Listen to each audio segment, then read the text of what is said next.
Manjrekar, आगपिढी high school Sawantwadi. मी आपल्या समोर विषय मांडत आहे पर्यावरणातील बदलांचे वातावरणावर दुष्परिणाम। पुणेकरांनी थंडीत अनुभवला गरमीचा अनुभव। जुलै महिना उजाडला तरी मुंबईकरांना अद्यापही पावसाची प्रतीक्षा। दोडामार्ग मध्ये भर दिवसा भर वस्तीत हत्तींचा धुडगूस। अवेळी पावसामुळे आंबा काजू पिकांवर परिणाम, मत्स्योत्पादनात मोठी घट, अशा अनेक बातम्या आपल्या सातत्याने वाचण्यात येतात। याला कारणही तसंच आहे, ते म्हणजे आपण ग्लोबल वॉर्मिंगच्या विळख्यात अडकून पडलो आहोत। पर्यावरणातील बदलांचे वातावरणावर दुष्परिणाम झाले आहेत। दक्षिणेकडे भारताचा महासागर, नैऋत्येकडे अरबी महासागर, आदिमकडे बंगालची खाडी आणि भला मोठा असणारा हिमालय पर्वत, अशी उत्कृष्ट व भौगोलिक स्थिती असणारा आपला हा भारत देश। 7516.6 किमीचा समुद्र किनारा व 25.25 किमी लांबीची गंगा नदी, ज्या आपल्या भारत देशाला सुशोभित करतात, असा आपला भारत देश।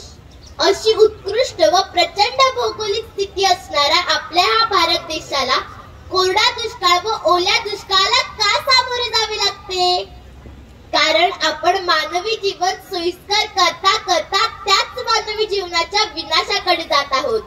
दुष्काळी मराठवाडा, पुराखाली जाणारा पश्चिम महाराष्ट्र, तापत जाणारा युरोप, पेटत जाणारा ब्राझील, वितळत जाणारा अंटार्क्टिका व प्रदूषणाला सामोरे जाणारा असा हा चीन, या सगळ्यांचे एकच संकट आहे, ते म्हणजे पर्यावरणातील बदल।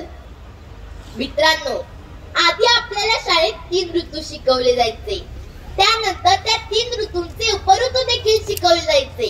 परंतु आज आपल्या देशात फक्त 2च ऋतू आहेत, ते म्हणजे उन्हाळा व पावसाळा। खरे तर पर्यावरणाचे नियम हे अपरिवर्तनीय असतात, तरी या पर्यावरणाच्या नियमाच्या बाजूने गेले असता विध्वंस देखील ठरू शकतात। 21व्या शतकात भ्रष्टाचार, आतंकवाद, दहशतवाद यानंतर सर्वात मोठी कोणती समस्या असेल तर ती म्हणजे पर्यावरण बदलाची। एकीकडे दुष्काळामुळे आपण पीक घेऊ शकत नाही, तर दुसरीकडे अवेळी पावसामुळे पिकांना कीड पडते, यामुळे आज अनेक शेतकरी आत्महत्या करीत आहेत। दुर्दैवाने आज जो शेतकरी कापूस पिकवतो त्याच शेतकऱ्याच्या अंगावर कापड देखील नाही आहे। आज भारतात होणारी अतिवृष्टी ही खूप चिंतेची बाब ठरली आहे। अनेक राज्यात जसे दुष्काळाला सामोरे जावे लागते, तसे पुरांनाही सामोरे जावे लागते। आज जगातून विनाशाची वृष्टी होत असेल तर आपले नेमके चुकते कुठे? की पर्यावरण बदलाचे संकट मानव निर्मित आहे? पर्यावरण विश्लेषक डॉक्टर मानस बाग म्हणतात, जर पर्यावरण तुमच्या अर्थव्यवस्थेपेक्षा कमी वाटत असेल तर फक्त एकदा श्वास रोखून पैसे मोजण्याचा प्रयत्न करा। जर समजा तसे झाले तर तुम्हाला पर्यावरण संवर्धनाची गरज भासणार नाही। पण हे अशक्य आहे, कारण पर्यावरण बदलाचे संकट जरी आंतरराष्ट्रीय पातळीवरचे असले तरी त्याची दिशा वैयक्तिक पातळीवरच आहे। एकीकडे आलेली उष्णतेची लाट, दुसरीकडे गोठणारा दवबिंदू व पावसाची वाढलेली अनिश्चितता, ही पर्यावरण बदलाची अगदी ताजी उदाहरणे आहेत।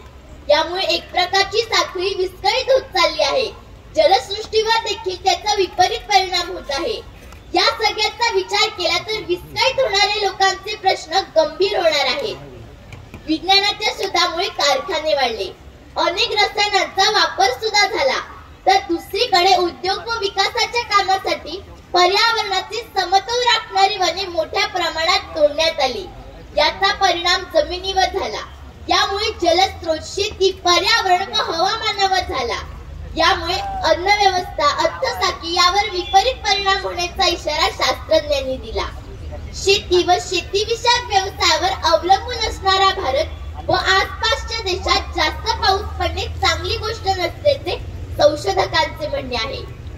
नैसर्गिक पर्यावरणात बदल घडवण्याची क्षमता केवळ मानवाकडे आहे, त्यामुळे निसर्गातील प्रत्येक घटकांचे संरक्षण करणे व त्याचा काळजीपूर्वक वापर करणे मानवाचे आद्य कर्तव्य आहे। नाहीतर येणाऱ्या गंभीर संकटांना तोंड द्यावे लागेल, हे मात्र निश्चित। पर्यावरणाचे समतोल आपण राखणे गरजेचे आहे। भविष्य काळातील गरजा भागवताना आपण वर्तमान काळातील गरजांच्या भविष्याकडे लक्ष दिलं पाहिजे. आर्थिक वृद्धीच्या लाटेवर आमची अर्थव्यवस्था आर्थिक पर्यावरणाच्या संकटात अडकून पडली आहे. या सर्व संकटावर मात करण्याची आज गरज निर्माण झाली आहे. त्यामुळे विचारांचा महामेरू रोवून नवीन विचारांची पायाभरणी करूया. अन्यथा पर्यावरणाचा होणारा ऱ्हास भविष्यासाठी घातक ठरण्याची भीती आहे. मित्र हो, रामाने सेतू बांधण्यासाठी इवल्याशा खारीने वाटा उचलला होता, हे मला मान्यच आहे. परंतु इवल्याशा खारीच्या बळावर सेतू बांधून झाला नाही, तर त्यासाठी असंख्य वानर सेनाची गरज निर्माण झाली होती. आजच्या या पर्यावरण संवर्धनाच्या प्रसंगी आपण सर्वांनी वानर सेना बनून आपण पर्यावरण संवर्धनाचा सेतू उभारूया. निसर्गातील प्रत्येक घटकाचे महत्व मला पटले व मी निसर्गात आहे व निसर्ग माझ्यात आहे हे पटले तरच वर्धन आहे, संवर्धन आहे, समतोल विकास आहे. आपण जगूया आणि पर्यावरणाला जगवूया या तत्वावर आज काम करणे गरजेचे आहे. पर्यावरण बदलाचे संकट आज घराच्या उंबरठ्यापर्यंत येऊन पोहोचले आहे. जर त्यांनी घराचा उंबरठा ओलांडून आत प्रवेश केला तर उद्ध्वस्त झालेला माणूस नवीन वसुंधरेच्या शोधात इथेच शेवटचा श्वास घेईल. ही भीती नव्हे तर वास्तव आहे. जाता जाता मी एकच सांगते, हिरवे हिरवे गार गालीचे हरित तृणांच्या मखमालीचे, हिरवे हिरवे गार गालीचे हरित तृणांच्या मखमालीचे, त्या सुंदर मखमालीवरती फुलराणी ती खेळत होती. कदाचित ती फुलराणी तुमच्या आमच्यापैकी कोणी असू शकते. धन्यवाद.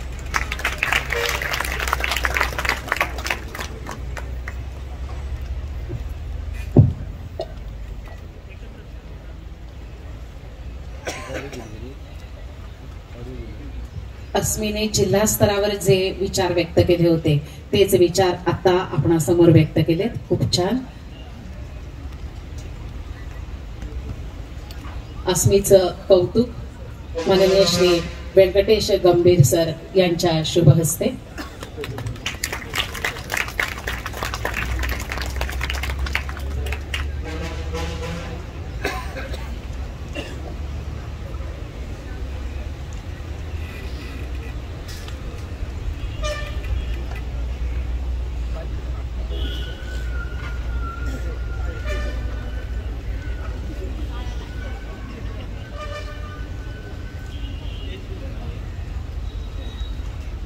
आजच्या मुख्य भागाला सुरुवात करतो आहोत, मार्गदर्शनाला. आजचं जे मार्गदर्शन आहे, हम बनेंगे वैज्ञानिक, तुमच्या सगळ्यांसाठी, मुलांसाठी अतिशय महत्वाचं. गेले 4 दिवस तुम्हाला प्रश्न पडतायत, पण पहिल्या दिवशी हा प्रश्न सायंटिस्टना एका सहभागी स्पर्धकाने विचारलेला होता, कसं व्हायचं वैज्ञानिक.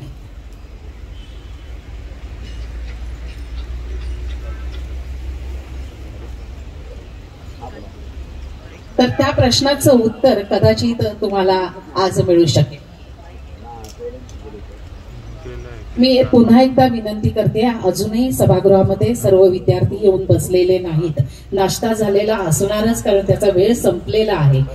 सहभागी सर्व स्पर्धक, विद्यार्थी आणि आता इथं भेट देणारे विद्यार्थी, शिक्षक या सर्वांनी लवकरात लवकर सभागृहामध्ये यायचंय. अतिशय महत्वपूर्ण असं हे मार्गदर्शन होणार आहे. व्हॉलेंटियर्सना मी विनंती करते, त्यांनी आतमध्ये कोणाला जायला देऊ नका, कारण 10 वाजल्यानंतरच आतमध्ये जायचं आहे. व्हॉलेंटियर्सना विनंती आहे, त्यांनी सगळ्या विद्यार्थ्यांना लवकरात लवकर बाहेर काढा, इथं सभागृहाकडे पाठवा, कारण 10 वाजल्याशिवाय, हे मार्गदर्शन संपल्याशिवाय तिथं प्रदर्शन सुरू होणार नाही आहे. त्यामुळे लवकरात लवकर या ठिकाणी येऊन बसायचं आहे. वाहन कमिटीच्या नाईक मॅडम जर असतील तर त्यांनी व्यासपीठाकडे यायचं आहे, व्यासपीठावर यायचं आहे.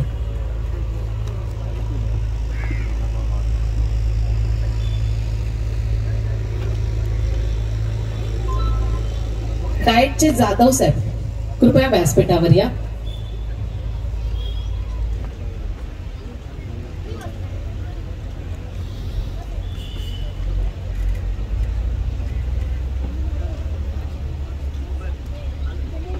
हे 51वे राज्यस्तरीय बालवैज्ञानिक विज्ञान प्रदर्शन राष्ट्रीय शैक्षणिक संशोधन व प्रशिक्षण परिषद नवी दिल्ली, शालेय शिक्षण व क्रीडा विभाग महाराष्ट्र शासन मंत्रालय मुंबई, राज्य शैक्षणिक संशोधन व प्रशिक्षण परिषद महाराष्ट्र पुणे, राज्य विज्ञान शिक्षण संस्था नवीनगर नागपूर, विभागीय शिक्षण उपसंचालक कोल्हापूर विभाग कोल्हापूर, शिक्षणाधिकारी माध्यमिक प्राथमिक योजना शिक्षण विभाग सिंधुदुर्ग डाएट सिंधुदुर्ग आणि Yashwantrao Bhosale international school Bhosale knowledge city यांच्या संयुक्त विद्यमाने संपन्न होत आहे. गेले 3 दिवस हे सावंतवाडीच्या जिमखाना मैदानावर संपन्न होत असलेलं विज्ञान प्रदर्शन आज 4थ्या दिवसाची सुरुवात होते आहे.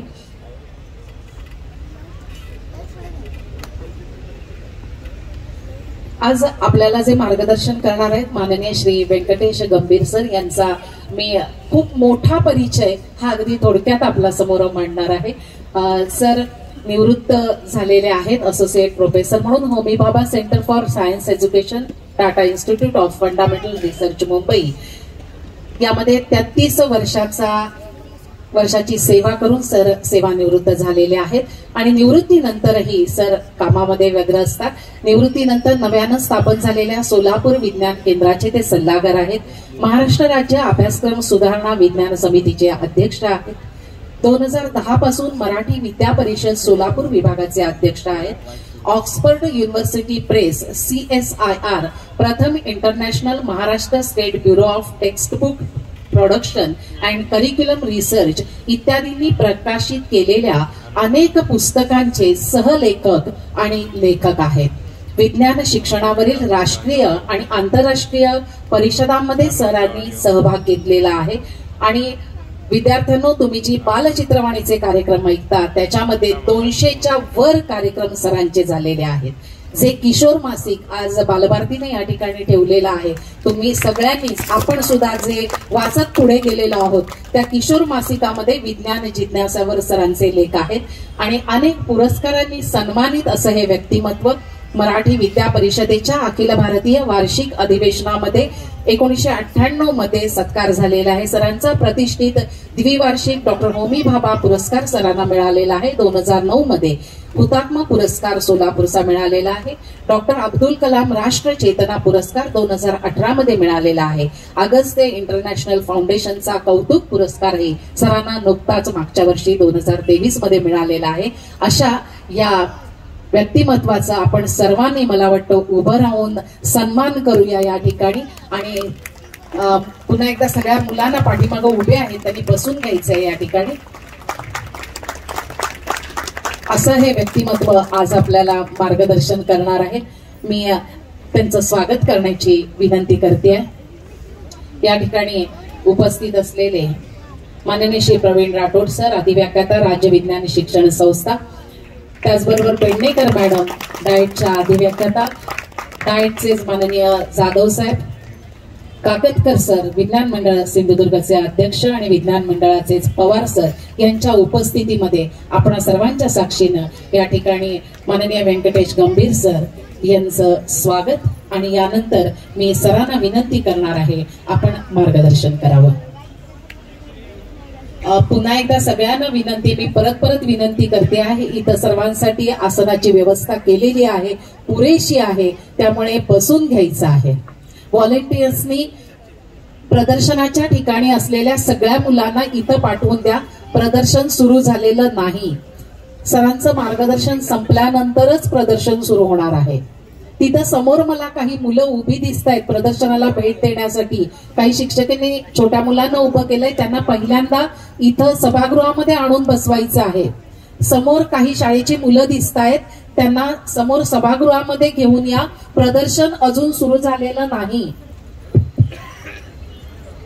हे व्याख्यान झाल्यावर, हे मार्गदर्शन झाल्यावर मगच प्रदर्शन सुरू होणार आहे.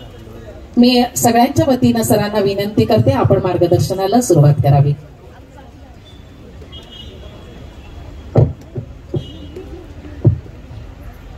विज्ञान प्रेमी मित्रांनो,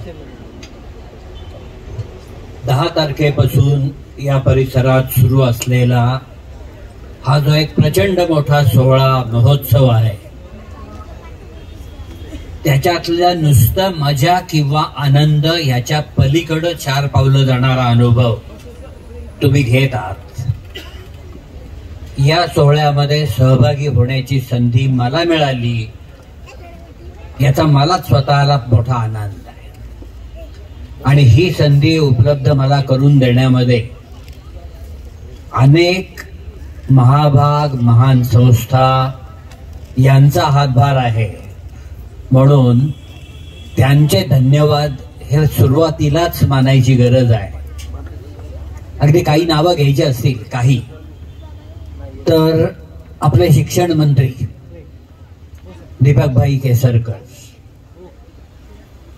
शिक्षण विभाग सिंधुदुर्ग जिल्हा, भोसले नॉलेज सिटी, राज्य विज्ञान शिक्षण संस्था नागपूर आणि फार प्रकर्षाने ब्रिगेडियरच्या स्टाईलनी सुरुवातीपासून आघाडी लढवणारे सिंधुदुर्ग जिल्हा विज्ञान अध्यापक मंडळाचे सगळे कार्यकर्ते आणि अध्यक्ष काकतकर सर या सगळ्यांच्या प्रयत्नातून धडपडीतून आणि अत्यंत तळमळीच्या आंतरिक इच्छेतून हा महोत्सव इथं साजरा होतोय. आणि आपण सर्वजण काहीतरी एक दिव्य साक्षात्कार घेऊन इथून बाहेर पडणार आहोत. अगदी सुरुवातीलाच सांगून टाकतो की आता इथं मार्गदर्शन, भाषण हे शब्द कानावर पडले ते सगळे विसरून जा. कुठलंही भाषण मी देणार नाहीये, कसलंही मार्गदर्शन करणार नाहीये. सिनेमामध्ये, नाटकामध्ये किंवा कमीत कमी टीव्हीच्या सिरियल्स मध्ये तुम्ही असं काही वेळेला बघितलेलं असेल की समोरचे पात्र आहे ते एकटंच आहे, त्याच्या आजूबाजूला कोणीच नाही आहे, त्याचे ओठही हलत नाहीयेत, ते बोलताना दिसत नाही आहे, पण त्याच्याच आवाजात असं जोरजोरात काहीतरी बोलल्याची वाक्य आपल्या कानावर पडत आहेत. हा जो प्रकार असतो की ते बोलताना दिसत नाहीये पण त्याच्या आवाजात काहीतरी कानावर येत आहे, याला स्वगत म्हणतात. स्वगत. त्याच्या मनामध्ये काय चाललेलं आहे ते प्रेक्षकांपर्यंत पोचायला पाहिजे, म्हणून ते स्वतः कोणाशीही बोलत नाहीये आणि तरीही त्याच्या मनातले विचार मात्र प्रकटपणाने आपल्यापर्यंत येत आहेत. इंग्रजीमध्ये याला लाऊड थिंकिंग असं म्हणतात. थिंकिंग म्हणजे विचार करायचा. विचार करताना आवाज होतच नसतो, मग आवाज होत नसतो तर लाऊड कसला? तर लाऊड थिंकिंग याचा शब्दशः अर्थ नसतो घ्यायचा. लाऊड थिंकिंग म्हणजे एखाद्याच्या मनात सुरू असलेले विचार हे इतरांपर्यंत शेअर करणं ज्याला म्हणतो आजकाल आपण, तसा प्रकार आहे.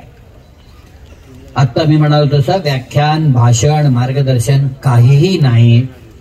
थोड्या वेळाचं लाऊड थिंकिंग समजूया आपण. आणि सुरुवातीलाच सांगितलं तसं मलापर्यंत जे पोचलं ते हे की इथल्या अनेकांना सायंटिस्ट होण्यासाठी काय करायला लागतं किंवा कसं होता येतं सायंटिस्ट याच्याबद्दलच जिज्ञासा जास्त आहे. त्याच्याच बद्दल मला जे काय वाटतंय ते आपण शेअर करूया.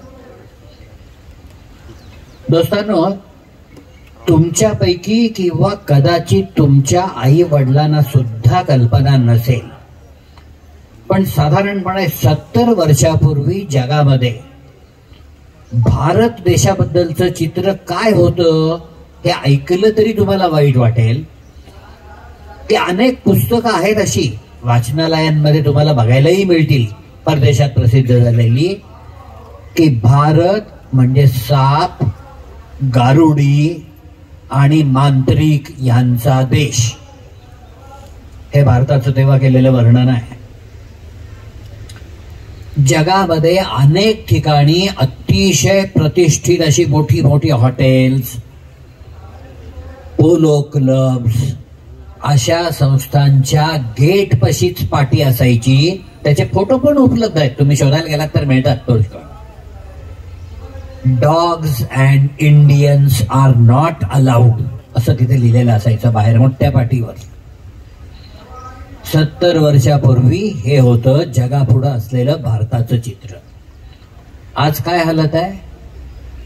आज बघितलं तर एकदम दुसरं टोक आहे. कुठल्याही देशात जा, जर्मनी असेल, ऑस्ट्रेलिया असेल, कॅनडा असेल, हे मुद्दाम मी प्रतिष्ठित समजलेल्या जाणाऱ्या देशांची नावं घेतोय, बारके बारके तर सोडूनच द्या. तिथं इंडियन असं म्हणलं की इतक्या आदराने बघितलं जातं आपल्याकडं, आणि इंडियाबद्दलचा सन्मान जो आहे तिथं तो अत्यंत पराकोटीचा आहे. आणि नुसता सन्मान दाखवण्यासाठी नाही, पेपर म्हणजे अशी यादी करायला लागलो तर कदाचित संध्याकाळपर्यंतचा सुद्धा आपल्याला वेळ पुरणार नाही. पण काही तुम्हाला माहिती असलेल्या, काही माहिती नसलेल्या गोष्टी कानावर पडल्या तर बरं वाटेल तुम्हाला की आज भारताबद्दलचं जगाचं मत काय आहे. याची साधी साधी उदाहरणं काही सांगता येतील. तेजस म्हणून एक लढाऊ विमान पूर्णपणे भारतात तयार झालेलं जे आहे, अमेरिका, रशिया यांच्यासारखे मोठमोठे यंत्रसामग्री आणि लढाऊ साहित्य निर्माण करणारे देश जे आहेत की ज्यांच्या लढाऊ साधनांचा दरारा जगभर आहे, तरीही जगातल्या अनेक देशांना आज भारताने तयार केलेलं तेजस हे लढाऊ विमान विकत पाहिजे. याचं कारण जी काय प्रात्यक्षिकं त्यांनी बघितली आहेत याच्यामध्ये हे तेजस विमान काय करू शकतं याने जगाचे डोळे दिपलेले आहेत. तेजस एकमेव उदाहरण नाही. वंदे भारत ही आत्ता अलीकडं सुरू झालेली ट्रेन जी आहे, जुनेच इंग्रजांनी घातलेले 150 वर्षापूर्वीचे रूळ, सगळ्या गोष्टी तशाच, पण त्या रुळावरून ताशी 120-130 किलोमीटर वेगाने धावणारी आणि तरीही पूर्णपणे सुरक्षित असलेली अतिशय अतिशय सुविधाजन्य अशी ही रेल्वे ही जगातल्या अनेक देशांना पाहिजे आहे. भारताकडे ऑर्डर्स बुक करायला लागलेल्या आहेत ते. इतर अनेक गोष्टी तुम्हाला माहिती आहेत की रशिया सोडून द्या, अमेरिका, कॅनडा, जर्मनी, ऑस्ट्रेलिया कोटी कोटी रुपये खर्च करून त्यांनी स्वतः तयार केलेले सॅटेलाइट जे असतात ते आकाशात त्यांना हव्या त्या ठिकाणी, हव्या त्या उंचीवर नेऊन पोचवणं आणि तिथं त्याला सेटल करणं, याच्यासाठी ते त्यांचा सॅटेलाइट इस्रोकडे आणून देतात आपल्याकडं आणि सांगतात वाटेल तेवढी फी घ्या, पण आमचा हा सॅटेलाइट इतक्या उंचीवर, इतक्या अक्षांश रेखांशावर ठेवायचा आहे. आणि जगात दुसरा कुठलाही देश करू शकत नाही असं काम आपण करतो की एक रॉकेट, इतर देशांचं एका वेळेला एक रॉकेट एक सॅटेलाइट घेऊन जातं. आपलं एक रॉकेट एका वेळेला 104 सॅटेलाइट घेऊन वर गेलं आणि यातला प्रत्येक सॅटेलाइट ते काय एकदम पुष्पवृष्टी केल्यासारखं हेलिकॉप्टर मधून पडला सगळा फुलांचा चोरा खाली असं नाही. तर प्रत्येक सॅटेलाइट पृथ्वीच्या कोणत्या भागात किती उंचीवर ठेवायचा आहे तिथं तिथं तिथं प्रत्येक ठिकाणी तो ठेवणं एकही अपयश न येत. जगातला दुसरा कुठलाही देश एका वेळेला एवढे सॅटेलाइट घेऊन जाऊ शकत नाही.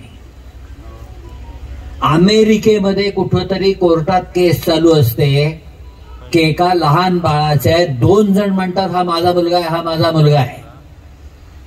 आता त्याचा निकाल द्यायचा कसा? DNA DNA आपण जे काय शिकतो ते त्यांना माहित नाहीये, अमेरिकेतल्या लोकांना असं नाहीये अजिबात.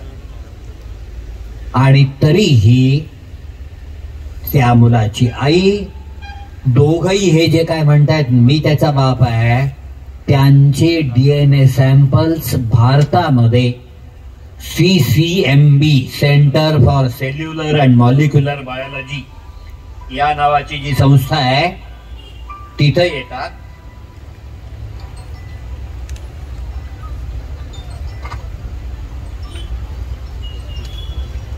आणि तिथल्या वैज्ञानिकांनी त्याचा अभ्यास करून जो काही रिपोर्ट दिलेला असेल त्याच्या आधारावर अमेरिकेतल्या खटल्याचा निकाल लागतो. अशी किती किती उदाहरणं सांगता येतील की ग्रॅव्हिटी वेव्ह कुठं तरी अवकाशामध्ये दूरवर 2 ब्लॅक होल्सची टक्कर झाली, 2 आकाशगंगांची टक्कर झाली, तर ज्या प्रकारच्या ऊर्जेच्या लहरी निर्माण होतात त्या पहिल्यांदा पकडणं, त्या काय डोळ्याला दिसणाऱ्या लहरी नाहीत किंवा कानाला ऐकू येणारा संगीत नव्हे, त्या पकडणं, त्यांचा अर्थ लावणं, आणि अर्थ लावण्यामध्ये सगळंच आलं. किती अंतरावर आहे, किती जोरात टक्कर झाली, किती एनर्जी बाहेर पडली, किती प्रकारची एनर्जी होती, एक्सरे किती होते, अल्फा कण काय काय जे असेल ते, या सगळ्यासाठी अनेक देशांनी एकत्रित येऊन सुरू केलेले प्रकल्प जिथं असतात तिथं अट्टाहास धरलेला असतो की भारतामधली GMRT, giant metre wave radio telescope, NCRA, national centre for radio astronomy, इथले शास्त्रज्ञ याच्यात असायलाच पाहिजे आणि ऍक्च्युअली ग्रुप लीडर ते असायला पाहिजेत. 70 वर्षापूर्वी साप, गारुडी आणि मांत्रिक यांचा देश असं जे जग म्हणत होतं ते जग आज भारताच्या पुढं नतमस्तक होत आहे. कारण काय, गेल्या 25-30 वर्षामध्ये सायन्स आणि टेक्नॉलॉजी या दोन्हीमध्ये या देशातल्या वैज्ञानिकांनी दाखवलेलं त्यांचं कर्तृत्व. आपली हालत अशी आहे की भारतामध्ये संशोधन संस्था कोणकोणच्या आहेत असं म्हणलं की वर्तमानपत्रातल्या नेहमीच्या बातम्यांमुळं आपल्या डोळ्यासमोर फक्त इस्रो आणि BRC म्हणजे भाभा अणुशक्ती केंद्र, अणुसंशोधन केंद्र, हे 2च नावे येतात. आपल्याला स्वतःलाच कल्पना नाही आहे की भारतामध्ये अक्षरशः शेकडो अत्यंत वेगळ्या प्रकारच्या अतिप्रगत संशोधन संस्था आहेत की जग त्यांच्याकडून मार्गदर्शन घेतं. कुठलंही क्षेत्र तुम्ही नाव सांगा आणि त्याच्यावरच्या संशोधन संस्थेचं नाव मी सांगतो की अगदी सागराच्या तळाशी जो गाळ आहे त्या गाळातून कोणची खनिज काढता येतील, कोणचे मौल्यवान धातू तिथून मिळू शकतील याच्यावर संशोधन करणारी नॅशनल इन्स्टिट्यूट ऑफ ओशनोग्राफी, अंटार्क्टिकवरचं वातावरण त्याच्यात काय काय बदल होत आहे, त्याच्यावर परिणाम दुसऱ्या कशावर होतोय याच्यावर संशोधन करणारी वेगळी संस्था, गौरीबिदनूरला जमिनीच्या खाली 1.5 किलोमीटरवर असलेली लॅबोरेटरी की जगामध्ये कुठंही काहीही होऊ दे, जमिनीची हालचाल थोडीशी मिलीमीटर हालचाल होऊ दे, ती भूकंपामुळे झालेली आहे का जमिनीच्या खाली एखाद्या अण्वस्त्राची टेस्ट घेतली गेली आहे आता, आणि ती घेतली गेली असेल तर कुठं आहे, त्या अण्वस्त्राची ताकद किती आहे याचा रिपोर्ट 10 मिनिटात देणारी गौरीबिदनूरची संस्था. CCMB आता सांगितली DNA आणि पेशी वगैरे याच्यावरची. कुठलंही क्षेत्र तुम्ही सांगा, भारतामध्ये इतक्या संशोधन संस्था आहेत आणि आनंदाची गोष्ट ही आहे की तिथं संशोधन करत असलेले वैज्ञानिक जे ज्यांनी निर्माण केल्या त्या संस्था, ती माणसं रिटायर झाली, स्थापन करून मोकळी झाली, पण आज हे जे सगळं कर्तृत्व आपल्याला दिसत आहे ते तिथं असलेल्या अत्यंत तरुण वैज्ञानिकांचं कर्तृत्व आहे. चांद्रयानच्या वेळेला टीव्हीवर तुम्ही बघितलेलं असेल, समोर दिसणारे किती चेहरे अत्यंत म्हातारे होते, जख्ख म्हातारे ज्याला म्हणता येतं तसे, आणि किती जण असे एकदम कर्तृत्ववान वयामध्ये होते. ही हालत प्रत्येक ठिकाणी आहे. फार सुदैवाने अशा अनेक ठिकाणी जाण्याची, तिथल्या लोकांना भेटण्याची, बोलण्याची संधी मला मिळते. त्याच्यात जाणवलेल्या 2-3 महत्वाच्या गोष्टी आता मुद्दाम तुम्हाला मला सांगाव्याशा वाटतात. तिथे असलेले हे जे सगळे कुठलेही फक्त अणुशक्ती केंद्र असं म्हणत नाहीये मी, खगोल विषयक असू दे, भूकंप विषयक असू दे, ओशनोग्राफी असू दे, तिथल्या या वैज्ञानिकांशी गप्पा मारताना त्यांना जर विचारलं ना, काय रे तो कुठल्या शाळेत शिकला, तेव्हा 100 मध्ये 5 जण सुद्धा असे निघत नाहीत की दिल्ली, कलकत्ता, बेंगलोर, असं मुंबई मोठ्या शहरांची किंवा फार प्रतिष्ठित श्रीमंत शाळांची नावं. 95 जण असेच निघतात की ते सिंधुदुर्ग जिल्हा आहे ना, तिथं कणकवली पर्यंत मला बसनी जायला लागतं आणि मग तिथून 5-7 किलोमीटर असली बैलगाडी तर बैलगाडी, नाही तर चालत जायला लागतं. आणि माझ्या गावातली शाळा जी आहे ना ती 7वी पर्यंतच होती. मी शिकलो तेव्हा तर फार पडीक होती. छप्पर सुद्धा अनेक ठिकाणी तुटलेलं होतं. याचा अर्थ काय आहे? आणि हे आता मी एक उदाहरण सांगितलं सिंधुदुर्ग जिल्ह्यातलं. कोणी पाटणाचा बिहारचा असतो, कोणी कालिकतचा खालचा साऊथ मधला असतो, आणखीन कोणी नेपाळच्या जवळचा असतो. पण 100 मधले 95 मंडळी ही अतिशय लहान गावांमधून, ज्या शाळांमध्ये फारशा सुविधा नाहीत, अशा ठिकाणाहून आलेले हे विद्यार्थी जे आहेत, हे आज भारताचं नाव किती उज्ज्वल करायला लागले.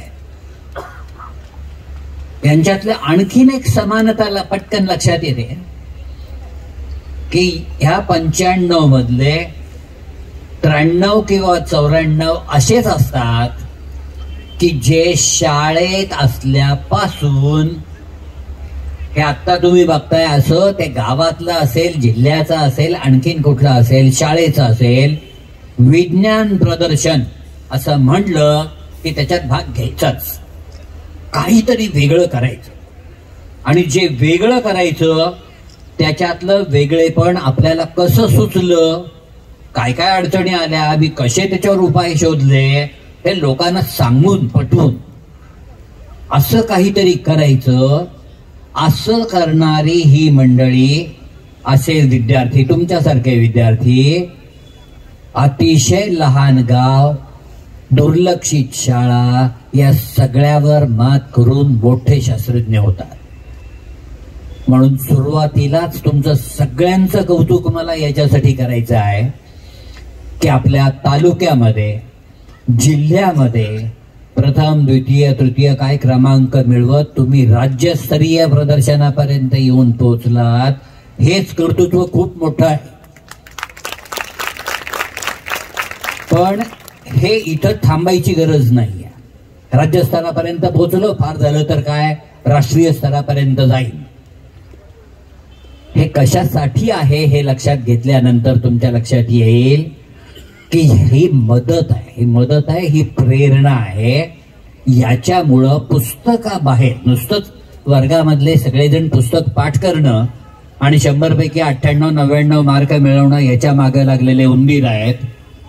आणि तुम्ही एकटेच वाघ असे आहात की त्या मार्कांची फार चिंता नाही करणार आहे मी.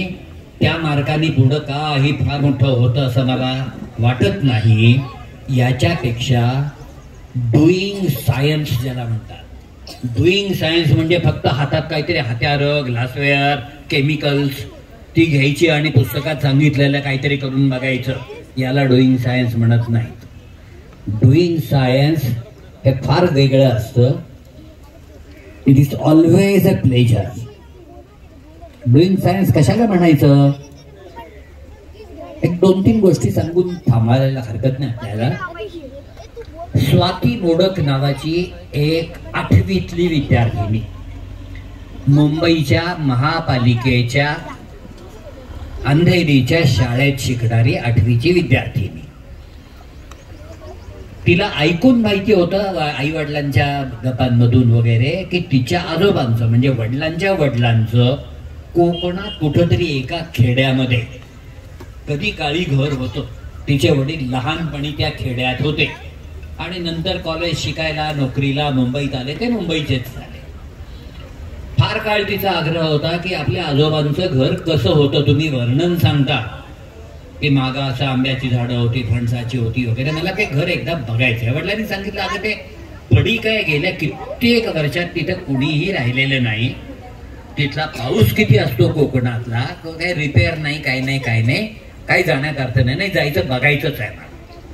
एकदा आली ती सगळी फॅमिली आणि घर उघडून वडील दाखवत होते, इथं तुझे आजोबा राहत होते, इथं आमचं स्वयंपाकघर होतं, ते सगळं पडीकच होतं. पण प्रत्येक खोलीचा दरवाजा उघडल्यानंतर आतमध्ये अत्यंत कुबट वास. याचं कारण सगळीकडे आतमध्ये बुरशी, प्रत्येक खोलीमध्ये प्रचंड प्रमाणात बुरशी, उलसर भिंती आणि तिथं काय साफसफाई नाही, काही नाही, खूप बुरशी होती. थोड्या वेळानंतर ते बाहेर निघाले, परत आले. 4 महिन्यानंतर ती मुलगी म्हणायला लागली परत जायचंय बरं का त्या घरी. वडील म्हणाले काय वेडी आहेस का काय, एकदा बघून आलीस, तुला जे बघायचं होतं ते बघून झालं, आता परत कशाला जायचं, नाही जायचंच आहे. इतका अट्टहास की जाणं भाग पडलं. गेल्यानंतर पटकन तिने वडिलांना पहिल्यांदा काय सांगितलं, बाबा ती खोली उघडा, आता ही उघडा. काय चाललंय म्हणाले. वडिलांच्या लक्षातही आलं नाही. 5 मिनिटानंतर ती मुलगी आनंदाने नाचायला लागली होती तिथं. वडिलांना कळे ना काय झालं. त्यांनी विचारलं काय तू वेडेपणा काय चाललाय हा. तिने सांगितलं बाबा मागच्या वेळेला आपण आलो होतो तेव्हा तुमच्या लक्षात आलं का, व्यापार करायचे म्हणजे पाणी थंड राहावं म्हणून मातीच्या मटक्यामध्ये असा गवतासारखा एक केलेला गोळा आपण टाकतो, त्याला वाळा म्हणतात. त्याच्यामुळे पाण्याला छान वास पण येतो. कित्येक जण खिडकीला त्याचे पडदे करून लावतात, वाळ्याचे पडदे म्हणतात. त्या उन्हाळ्यामध्ये त्याच्यावर पाणी मारून लावले की खोली थंड तर राहते, पण त्या वाळ्याचा एक मंद सुगंध येत राहतो. एनिवे तशा प्रकारचं काहीतरी होतं ते गवत, त्याचा ढिगारा येतो असं तुम्ही सांगितलं.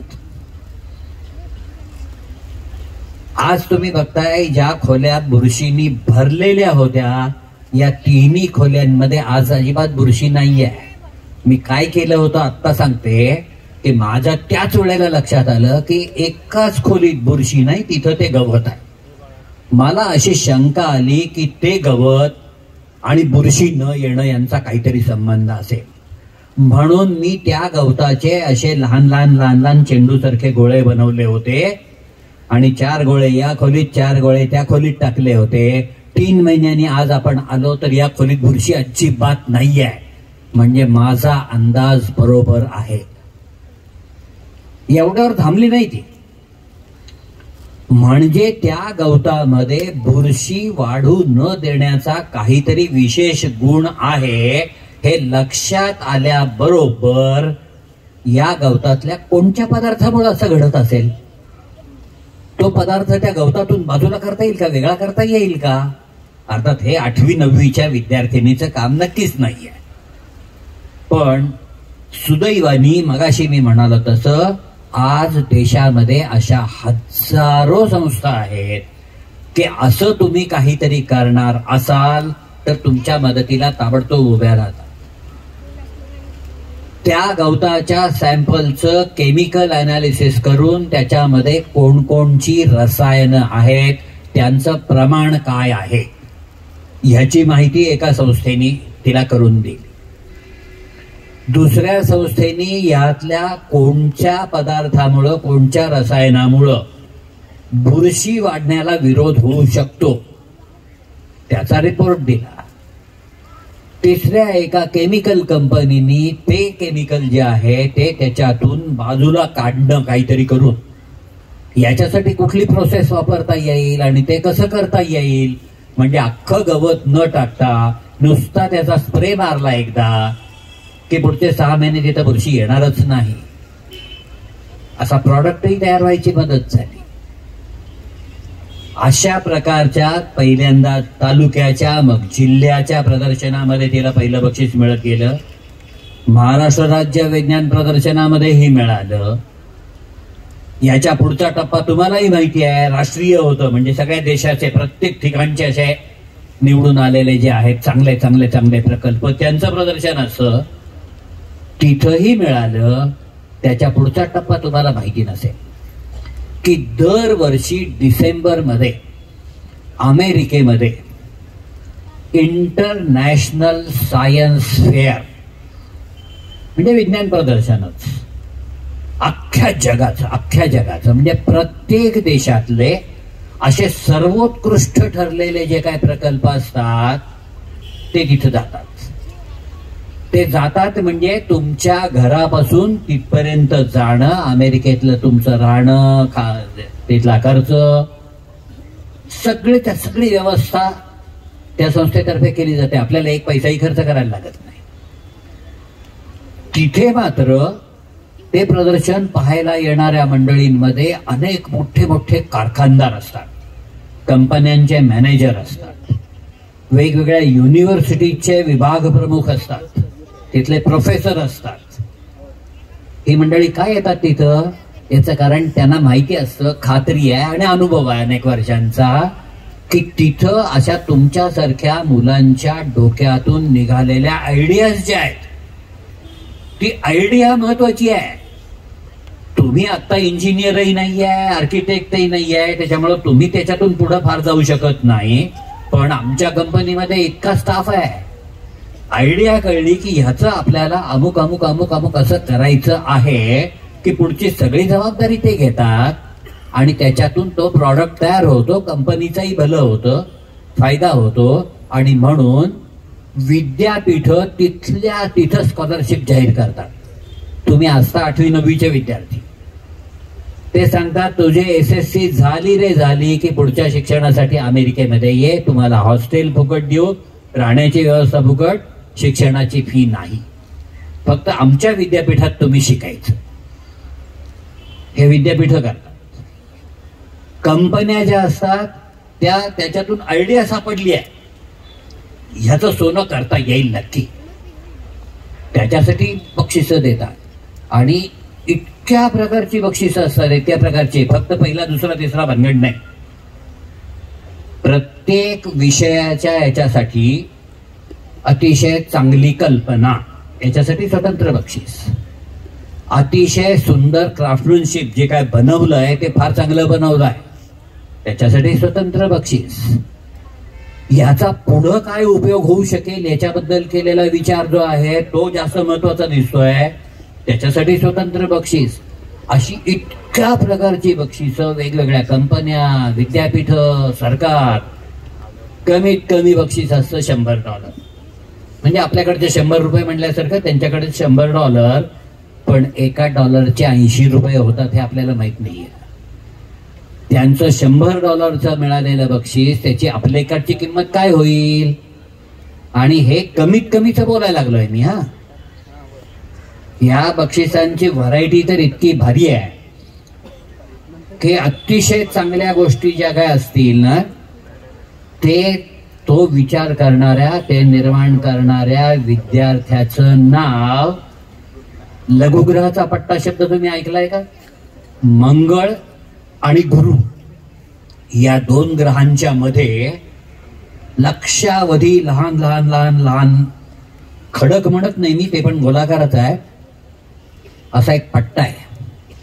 त्याला ॲस्टरॉइड बेल्ट असं म्हणतात. इंग्रजी मधलं नाव आहे त्याचं ॲस्टरॉइड बेल्ट. मंगळ आणि गुरु यांच्यामध्ये लक्षावधी आहेत.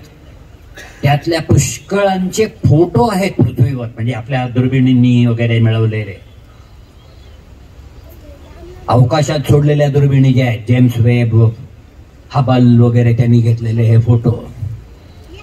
पण ह्या 7 ग्रहांना आपण नावं दिली आहेत. हा मंगळ, हा बुध, हा गुरु, हा शुक्र. तिथं लक्षावधी आहेत, त्यांना कोण कसली नावं देणार? पण त्यातले जे मोठे मोठे आहेत त्यातल्या एकेकाला अशा विद्यार्थ्याचं नाव दिलं जातं. आणि तुम्हाला आश्चर्य वाटेल, ॲस्टरॉइड बेल्ट मध्ये 11 असे ॲस्टरॉइड्स आहेत ज्यांना भारतीय विद्यार्थ्यांची नाव आहेत. आणि ज्या स्वाती मोडक बद्दल बोलायला मी सुरुवात केली, ती स्वाती मोडक, त्यावेळेला तिला मिळालेल्या बक्षिसांची रक्कम झाली होती 23 लाख. आणि त्याच्यानंतर तिथंच PhD झाली, केमिकल टेक्नॉलॉजी मध्ये पुढं काही केलं. आणि अगदी रिसेंट कॉन्टॅक्ट मध्ये त्यांनी सांगितलंय की परत भारतात येण्याचा विचार आहे, आता देशात येऊन काहीतरी करायचं आहे पुढं. असे कितीतरी आहेत. कॉम्प्युटरच्या बाबतीत अमेरिका फार फार फार पुढे असं म्हणतात, पण हे सगळं तिथलं तंत्रज्ञान डेव्हलप करणारी सिलिकॉन व्हॅली नावाचे जे एरिया आहे तिथं असलेले वैज्ञानिक, इंजिनियर आणि शास्त्रज्ञ याच्यामध्ये 68% भारतीयच आहेत, सगळेच्या सगळेच.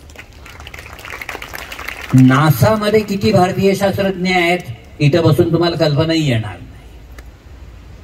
तिथं डेव्हलपमेंट करणारी मंडळी, या सगळे का सांगतोय मी, तर या सगळ्या मंडळींचं दुसरं वैशिष्ट्य हे आहे जे मगाशी आपण बोलत होतो. पुस्तक पाठ करेन, पान नंबर 13, चौथा धाडा, तिसरा पॅरेग्राफ इथं कोंबून ठेवतो आणि परीक्षेमध्ये गाळलेल्या जागा जोड्या लावा असं येईल त्याला उत्तर लिहितो आणि 100 पैकी 99 म्हणून नाचत फिरतो. त्यातलं कळलं किती तुला बघायला गेला ना कोणी, काहीच कळलं नाही. पोपट नुसतं पाठ करून गेलेला होता. अगदी 2 महिन्यापूर्वीचं उदाहरण आहे.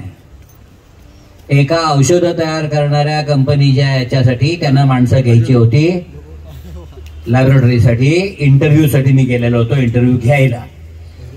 MSc रसायनशास्त्राचं सुवर्ण पदक मिळालेला मुलगा, त्याचा अर्ज होता, तोही आला होता इंटरव्ह्यूला. शहाणा गळ्यात सुवर्ण पदक घालून आला होता. इंटरव्ह्यूला कोण येतं का सुवर्ण पदक घालून आला होता, हरकत नाही. मी त्याला म्हटलं, अरे बाबा मला तर काय रसायनशास्त्र काहीच कळत नाही, पण आत्ता मी इकडे यायला लागलो होतो ना तेव्हा मला घरातून सांगितलं की माझ्या आईला ते ऍसिडिटीचा त्रास आहे. चाललेला असता त्यांचे औषधोपचार, पण आता मी निघताना मला आईने सांगितलं की अरे तू परत येताना त्या अँटॅसिडची गोळी घेऊन ये. औषधाच्या दुकानात अँटॅसिड मिळतं, तुम्ही पण ऐकलं असेल ते. मी औषधाच्या दुकानात गेलो होतो, त्या दुकानदाराने मला 2 गोळ्या दाखवल्या. दोन्हीचा साईज सारखाच होता. कंपनी वेगळी का काय कळलं नाही मला, ते वरचं रॅपर वेगळं होतं, साईज सेम होता. आणि तो दुकानदार काय सांगत होता, एक गोळी 10 रुपयाची आहे आणि दुसरी 15 रुपयेवाली आहे, पण 15 रुपयेवाली फार इफेक्टिव्ह आहे असं तो म्हणाला. आता मला घरी जाऊन माझ्या स्वयंपाकघरात किचनमध्ये जाऊन 5 मिनिटात ठरवायचं आहे की तो दुकानदार सांगतोय ते खरं आहे का, खरंच ती 15 रुपयेवाली जास्त इफेक्टिव्ह आहे का, दोन्ही सारख्याच आहेत, काही फरक नाही, हे ठरवायचं आहे मला. काय करू जरा पटकन सांग, तुझं गोल्ड मेडल आहे ना रसायनशास्त्राचं. तेव्हा त्यांनी सांगितलं हे अभ्यासक्रमातच नव्हतं. MSc झालेल्याचं हे उत्तर अभ्यासक्रमात नव्हतं. याचं कारण अभ्यास करायचा म्हणजे परीक्षेसाठीच करायचा, प्रश्नपत्रिका काय आणि कुठल्या प्रश्नांचे काय उत्तर. अक्षरशः मला त्याच्यासाठी 15 वेगळे वेगळे प्रश्न विचारत जायला लागलं. त्याचं शिक्षणच सुरू झालं तिथं. त्याला म्हणलं अँटी करप्शन ब्युरो नाव ऐकलंय का, हो ऐकलंय की, काय करतात, नाही ते लाचखोरी असते त्याच्या विरुद्ध. अँटी एअरक्राफ्ट गन शब्द ऐकलाय का, हो ऐकलाय, युद्धात विमानं पाडायसाठी असते. अँटीबायोटिक ऐकलाय का, हो हो जंतू मारायसाठी असतं. अरे गधड्या, मग अँटॅसिड म्हणजे काय असेल विचार कर की. असं म्हणल्यावर घाबरत घाबरत तो म्हणतो मला ते ऍसिडच्या विरोधी असेल का, मलाच विचारतोय असेल का, तर आता याच्यावरूनच कळतंय असेल. ऍसिडच्या विरोधी काय असतं रे असं विचारल्यावर तो म्हणतो अल्कली. म्हणजे माझा प्रश्न किती साधा आहे रे, म्हणलं की ह्या 2 गोळ्या ज्या आहेत या दोन्हीतली अल्कली तिचं प्रमाण सारखंच आहे का, एकात जास्त अल्कली आणि दुसऱ्यात कमी अल्कली, त्याच्यामुळे ते कमी प्रभावी असं आहे. इतका साधा प्रश्न आहे की म्हणलं हा. आता सांग बघू याच्यासाठी काय करू, तरी त्याचं उत्तर नाही. चहाच्या 2 बशा घ्या, थोडं थोडं पाणी घाला, एका बशीत 1 गोळी टाका, दुसऱ्या बशीत दुसरी गोळी टाका, विरघळवून टाका, दोन्हीत 1-1 चिमूट हळद टाका. तुम्हाला काय वाटतं रे काय होईल हळदीचा रंग? अँटॅसिडची गोळी त्या पाण्यात टाकली आहे आणि त्याच्यात हळद टाकली चिमूटभर. हळदीचा नेहमीचा रंग कुठला आहे? बघितली नाहीये का हळद कोणीच? Turmeric powder. What is the colour? पिवळा असतो. मी आता विचारतोय की त्या अँटॅसिडचं जे काय सोल्युशन आहे त्याच्यात टाकलं तर कलर काय होईल? रेड होईल. शाबास शाबास, रेड होईल. अजून आणखी 10 पदार्थ मिळतील.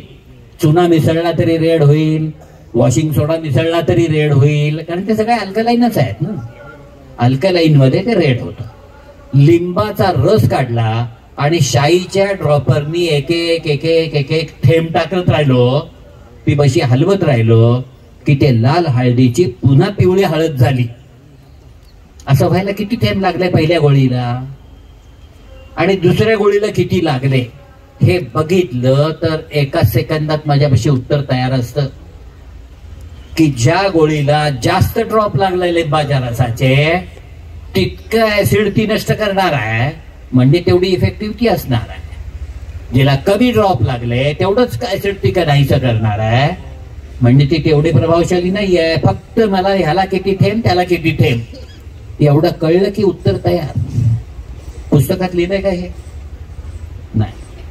हे केव्हा येतं? हे केव्हा येतं हे कुठल्या क्लासला जाऊन होत नाही. अग्रवाल क्लासला जा, ब्रिलियंट क्लासला जा, आणखीन कुठेही जा, 20,000 फी 35,000 रुपये फी, तिथं होत नाही. हे ट्रेनिंग आपल्या मेंदूला आपणच द्यायला लागतं. आपण जेव्हा जेव्हा काही पाहतो वाचतो तेव्हा याचा अर्थ काय, याचा संबंध कशाशी, आपल्या जिंदगीत याचा काय उपयोग होतो का कुठं, हा विचार आपल्या मेंदूनी करायला सुरुवात केली की ह्या असल्या सगळ्या गोष्टी चालू होतात. मग स्वाती मोडक असू दे, नाही तर इंडोनेशियाचा फियांगो असू दे, तुमच्यासारखाच शाळेतला मुलगा. इंडोनेशिया म्हटल्याबरोबरच तुमच्या लक्षात येईल की जगाचे काही प्रदेश असे आहेत की आजूबाजूचा समुद्र किनारा खाड्या याच्यामुळे इतकी दलदल असते सगळीकडे तिथं की तेवढी दलदल म्हणल्यानंतर तेवढे डासही जास्त. आफ्रिकेमध्ये पण असे प्रदेश भरपूर आहेत, सिलोनमध्ये पण आहेत, लंकेमध्ये पण आहेत. एनिवे, तर तुमच्यासारखाच शाळेच्या वयाचा मुलगा दलदलीमध्ये त्याचं घर झोपडं आणि वडील मच्छीमारी करायचे ना, त्यांना दररोज नाव घेऊन जायला लागायचं, त्याच्यामुळे लांब समुद्र किनाऱ्यापासून जायला जाणं शक्यच नाही आहे. आणि डास भयंकर. शाळेमध्ये कुठंतरी ते शॉर्ट सर्किट आणि त्या विजेच्या वाहून नेणाऱ्या 2 तारा एकमेकीला टेकल्या तर काय होतं वगैरे वगैरे ते सगळं ऐकलं. फ्यूज कशासाठी असतो. घरी आल्यावर त्यांनी विचार केला की माझ्या आजूबाजूला इतके डास फिरतात, आम्ही काय करतो, आजूबाजूला डास फिरायला लागले की टाळ्या वाजवायला लागतो. टाळ्या भजनाच्या नाही, इकडे एकदा त्या डासाला मारायसाठी आपली धडपड चालू होते. त्या मुलांनी विचार केला, आज जे काय सांगितलं ना की अशा त्या वायर्स एकमेकापासून सेपरेट आहेत त्यावर करंट व्यवस्थित जात राहत, पण मध्ये एकमेकाला टच झाल्या की तिथल्या तिथंच करंट पास झाल्यामुळं ठिणगी पडते आणि पुढं जे काय व्हायचं ते. याचा उपयोग करता येईल का? त्यांनी चक्क एक बांबूची काठी आणली, कापली ती. आपण आकाश दिवा करायसाठी करतो तसं तिला थोडा वेळ भिजत ठेवून वळवून असा एक गोल केला त्याला एक दांडाही लावला आणि बारीक तारा घेऊन बॅडमिंटन खेळायची रॅकेट कशी असते तशा इकडच्या बाजूनी उभ्या तारा, मध्ये थोडीशी गॅप सोडून पलीकडच्या बाजूनी आडव्या तारा, अशी ते रॅकेट सारखं काहीतरी त्याने ते केलं आणि एक लहान डब्बी जोडून त्याच्यात बॅटरी सेल घालून ठेवले आणि ती घेऊन फिरायला लागला. तो डास दिसला की असं केलं की टाक आवाज होतोय, ठिणगी पडते, मजा वाटायला लागली त्याला. जितके डास आजूबाजूला ती रॅकेट फिरवत गेला आणि मग त्याच्या लक्षात आलं, अरे हे प्रदर्शन जे असतं ना तिथं ही आयडिया सगळ्यांना दाखवू. तिथं त्यांनी ती दाखवली. मगाशी मी म्हणालो तसं इंडोनेशियातला बेस्ट प्रोजेक्ट म्हणून ते इंटरनॅशनल सायन्स फेअरला आला. तिथल्या कंपन्यांनी त्या मुलाबरोबर कॉन्ट्रॅक्ट करून टाकलं. तोही आज खूप शिकलेला मोठा इंजिनियर आहे, पण त्या मुलांनी बांबूची काठी, त्याला दोरीनी बांधलेला दांडा, बाजूला जोडलेली एक डबी वगैरे वगैरे जे आहे त्याचं रूपांतर त्या कंपनीच्या इंजिनियर्सनी केलं. आणि आज आपण बाजारात जी बघतो ना कुठेही जत्रेमध्ये वगैरे त्या रॅकेट विकायला ठेवलेल्या असतात, ते ऑन करायचं, टक टक टक डास मारत फिरतो आपण. ते जे चित्र आहे, ते स्वरूप जे आहे ते त्या कंपनीने दिलेलं. ते कारखान्यामध्ये काय करता येईल मोठ्या प्रमाणावर उत्पादन, पण मुळातली आयडिया कोणाची? तुमच्यासारख्या विद्यार्थ्याची. पुस्तकात लिहिलंय का हे? शॉर्ट सर्किट मध्ये डास मारण्यासाठी शॉर्ट सर्किटचा उपयोग करता येतो असं लिहिलंय का कुठं? लिहिलेलं असलं तरी तुम्ही फक्त गाळलेले शब्द भरा. याच्यासाठी त्यातलं काय येईल हाच विचार करा. याच्यातून बाहेर पडा. जे जे आपण वाचतोय, जे बघितलं, जे ऐकलं, ह्याच्यातून काहीतरी वेगळा विचार हे आपल्या मेंदूला तसं ट्रेनिंग असल्याशिवाय कधीही होत नाही. ग्रॅज्युएट झालं, बीएससीचं सर्टिफिकेट दिलं विद्यापीठाने, म्हणजे आता उद्यापासून मी मोठा वैज्ञानिक झालो असं अजिबात होत नाही. उलट मात्र तुम्हाला हजारो उदाहरणं आपल्याच नाही जगभरची माहिती असतील. अब्दुल कलाम कुठल्या शाळेत शिकले? त्यांचे शिक्षक किती शिकलेले होते? माशेलकर आज 32 देशांमध्ये पॉलिमर टेक्नॉलॉजीचे सल्लागार असलेले महान शास्त्रज्ञ. ते कुठल्या शाळेत शिकले? कोण होते शिक्षक? फॅरेडे कुठल्या शाळेत शिकला? न्यूटन कुठल्या शाळेत शिकला? बघा, हे काम देऊन टाकतो तुम्हाला गृहपाठ. न्यूटन लहानपणी कुठल्या शाळेत शिकला याची माहिती काढायची आणि उत्तरही देऊन टाकतो, शाळेत गेलाच नव्हता. प्लेगची साथ असल्यामुळं त्याची आई लहान न्यूटनला घेऊन भावाच्या शेतावर राहायसाठी खेड्यात गेली होती. तिला जेवढं काही गणित आणि विज्ञान भाषा येत होती तेवढंच त्याला शिकवलेलं होतं. साहेब शाळेमध्ये जाऊन शिकलेले नाही. ठीक आहे.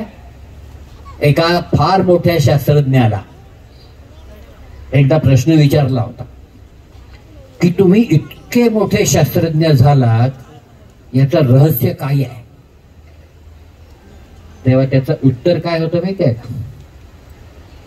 त्याचं उत्तर हे होतं की जगातलं कुठलंही मूल जन्माला येताना जितकं जिज्ञासू असतं ना, त्यांच्यासारखाच जिज्ञासू म्हणून मी जन्माला आलो.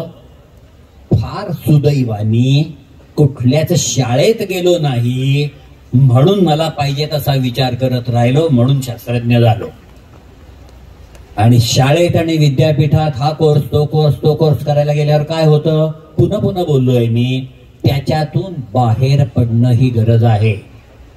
आज जगातच नाही, भारतात सुद्धा ही स्थिती आलेली आहे की तुम्हाला परीक्षेत किती मार्क पडले होते याचा विचार तुम्हाला नोकरी देणारे करणार नाहीत.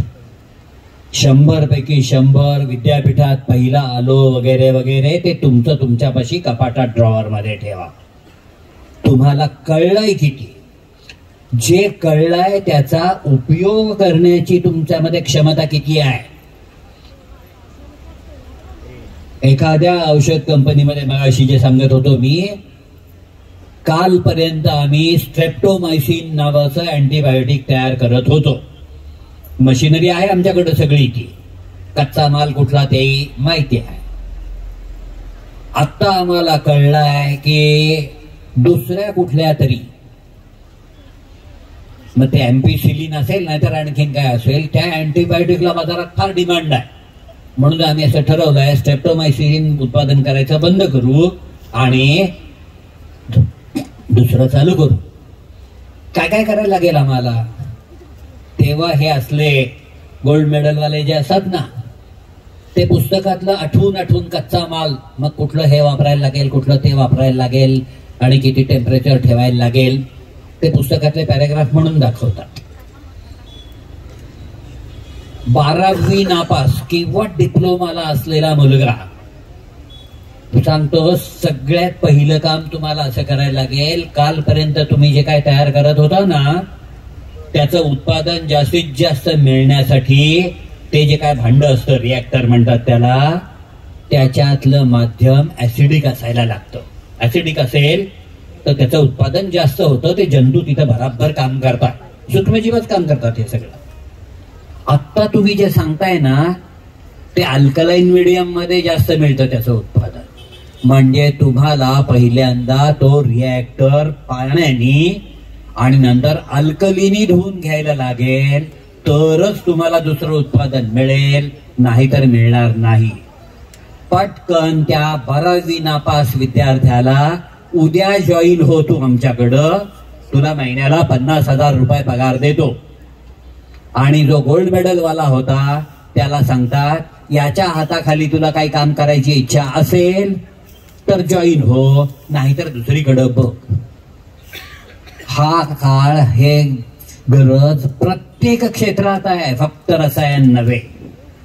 की तुम्हाला कळलं किती, त्याचा उपयोग करण्याची क्षमता किती, आणि समस्या सोडवण्यासाठी तुम्ही काय करू शकता, यालाच आज आता जगामध्ये किंमत आहे. तेव्हा आत्तापासून तुम्ही ही जर सुरुवात केली की जे काय पुस्तकात सांगितलंय, परीक्षेला अभ्यासक्रम आहे ते शिकणार आहे, पण त्याच्या बाहेर येणार आहे, त्याच्या पलीकडे जाणार आहे, आणि याचा अर्थ काय, याचं महत्व काय, याचा उपयोग कुठं, हा विचार सुरू करणार आहे. हे केलं तर मगाशी सुरुवातीला बोललो तसं की भारतामध्ये प्रत्येक वर्षी विज्ञान तंत्रज्ञान क्षेत्रात असं काहीतरी अतिशय मौल्यवान कार्य केलेल्या विद्यार्थ्यांना, तरुण वैज्ञानिकांना अनेक पुरस्कार जाहीर होतात. काहींची नावं तुम्हाला माहिती असतील, young scientist award, Kalinga award, Bhatnagar award, असे पुष्कळ आहेत. आणि वेळोवेळी देशातल्या प्रत्येक वर्तमानपत्रात पहिल्या पानावर त्याची बातमी असते की भटनागर अवॉर्ड जाहीर झाले, कुणाकुणाला मिळाले, त्यांचं काम काय आहे, आणि ते कुठले विद्यार्थी आहेत. आजपासून साधारणपणे 12 ते 15 वर्षांनंतर अशा याद्या भारतातल्या जेव्हा जेव्हा प्रसिद्ध होतील, तेव्हा तेव्हा तुमच्यापैकी अनेकांची नावं त्याच्यामध्ये असतील, याची गॅरंटी आहे.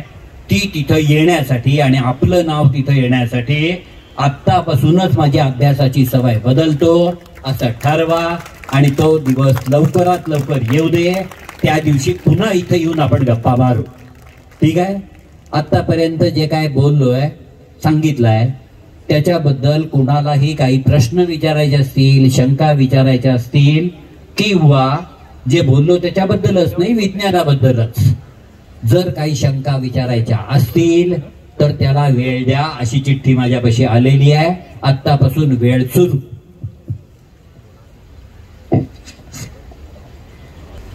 आत्ता एवढा वेळ जे काय सांगितलं ते रात्री झोपल्यानंतर पुन्हा आठवायला लागायचं की या सरांनी आत्ता काय काय सांगितलं होतं.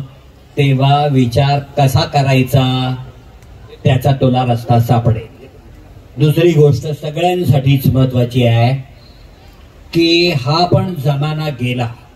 एक 15 वर्षापर्यंत पूर्वीपर्यंत अशी हालत होती की 10वी झालं की 12वी, 12वी झालं की कॉलेज, कॉलेज झाल्यानंतर ज्याला अजून पुढे करायचंय विद्यापीठात ते जाईल, नाही तर ते विद्यापीठाने दिलेलं सर्टिफिकेट घेऊन बँकेची जाहिरात आली आहे तिकडं अर्ज करा, कारखान्याची जाहिरात आली आहे तिकडं अर्ज करा, आणि ते मार्क आणि हे बघून नोकऱ्या मिळायच्या. तुमचे आजोबा, काका अशा सगळ्यांना बहुतेक मिळालेल्या नोकऱ्या अशाच आहे. आत्ता म्हणालो तसं हा जमाना बदललेला आहे. याचा वेगळा अर्थ दुसरा हा आहे की आत्तापासून तुम्ही जर विचार चालू केला की आजपासून 15 वर्षांनी मी कोण असणार, मग कोणाला पायलट वाटेल, कोणाला टांगेवाला वाटेल, जे वाटायचे ते वाटू दे, पण आजपासून 15 वर्षांनी मी कोण असणार असा विचार करून जर आत्तापासून तुम्ही त्या तयारीला लागलात तर प्रत्येक पाऊल त्या दिशेने पडायला लागेल. अनेक माहिती नसलेल्या गोष्टी आहेत. भाभा अणुसंशोधन केंद्र जे आहे, अणुसंशोधन म्हणजे फक्त प्रोटॉन, न्यूट्रॉन, इलेक्ट्रॉन यांच्याशी मारामारी असा अजिबात नाही आहे. तो एक भाग आहे, पण त्याच्याच बरोबर औषधोपचारासाठी त्याचा उपयोग कसा करता येईल, शेतीमध्ये त्याचा उपयोग कसा करता येईल, जमिनीतल्या खनिजांसाठी त्याचा उपयोग कसा करता येईल, असे वेगळे वेगळे अनेक सेक्शन तिथे आहेत. आणि आपल्याला अशी किरणोत्सारी मूलद्रव्य असे पदार्थ मिळवायचे असतील तर जमिनीत कुठं आहेत, किती प्रमाणात आहेत, खाण केली तर ते काढून शुद्ध करायची काय पद्धत आहे, याचंही संशोधन करायला लागतं. अशी कितीतरी क्षेत्र आहेत, कितीतरी, की ज्याच्यात आज ट्रेन्ड मॅन पॉवर नाहीये अवेलेबल, स्पर्धाच नाहीये तिथं. त्याच्यामुळं वेगवेगळ्या कॉलेजमध्ये जातात बीआरसीचे शास्त्रज्ञ, जिथं जिथं हा विषय शिकवला जातो भूगर्भशास्त्र, त्या कॉलेजमध्ये जातात देशभर, तिथल्या विद्यार्थ्यांशी बोलतात आणि ज्या ज्या विद्यार्थ्यांमध्ये आता म्हणाल तसं काहीतरी चमक आहे असं वाटेल तिथल्या तिथं ऑर्डर देतात त्यांना की तुझं ग्रॅज्युएशन पूर्ण झालं की बीआरसी मध्ये येऊन सायंटिफिक ऑफिसर ग्रेड बी